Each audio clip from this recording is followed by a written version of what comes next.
just like it was for Denmark Vesey. The reason the slave revolt didn't happen was because of two slaves that were opposed to Denmark's plan. See, these two slaves who were opposed to Denmark had a stellar reputation with their masters, okay?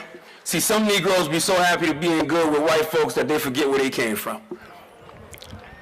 They don't care about the liberation of black people because in their mind, making it is getting in good with their oppressor. They happy continuing to make massa rich. Let massa eat, at least we get the leftovers. I mean, to me, that's no way to live. What y'all think?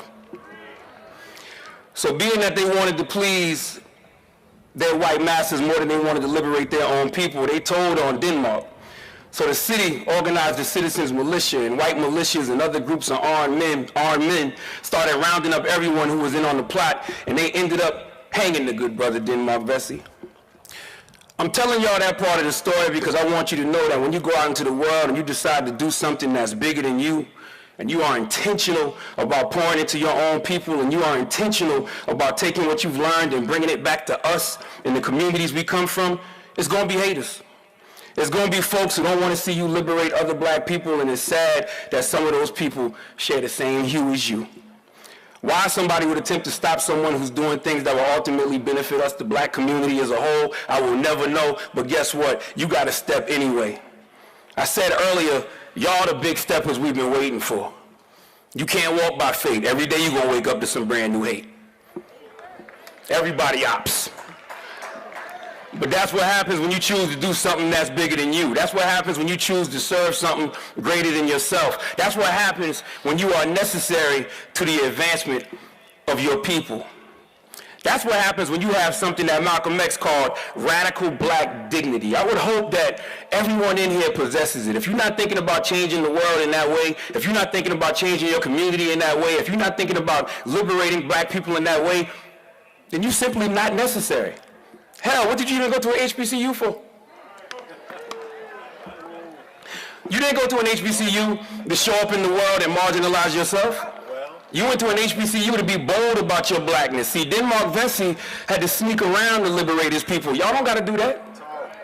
You can show up as your full, unapologetically black selves in any space and know that what God has for you is going to be for you. You have to leave here today. You have to leave here today and walk out into the world like you got millions of ancestors walking behind you, because you do, including Denmark Vesey. Y'all not hearing me right now. I told you all of you are necessary, but what else is necessary is us not conforming. I've been in so many corporate spaces over the years, and I've seen black people have to do the dance in order to succeed. I've seen black people go along to get along. I've seen black people afraid to speak up just because they are happy to be in the room, or they feel like since they are the only black person in that space, they don't want to be the last, so they're afraid to rock the boat. Well, let me tell you something. You know, if you are afraid to speak truth to power, if you are afraid to show up and express your beautiful black brilliance, if you are afraid to show up and show out for black people in these corporate spaces that you all are going to be in, then understand you're not just on a boat, you're on a slave ship. See, y'all are necessary because y'all the fearless generation, and our communities need that. It's imperative because if it's one thing we know, making this white supremacist system comfortable has got us nowhere.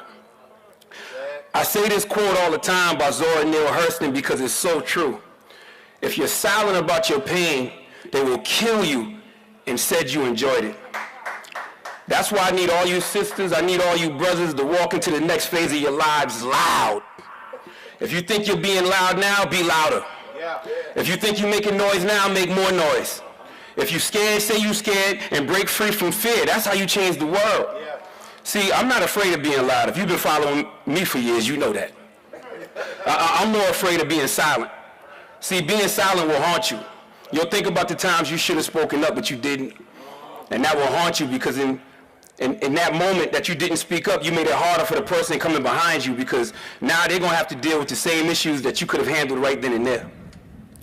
See, I can't fault anybody for what they don't know, but I will fault myself for not teaching them. We be so afraid to make noise because we work so hard to get in certain positions that we don't want to be tricked out of those positions. But I'll tell you something, man. Nothing can stop the destiny God has planned for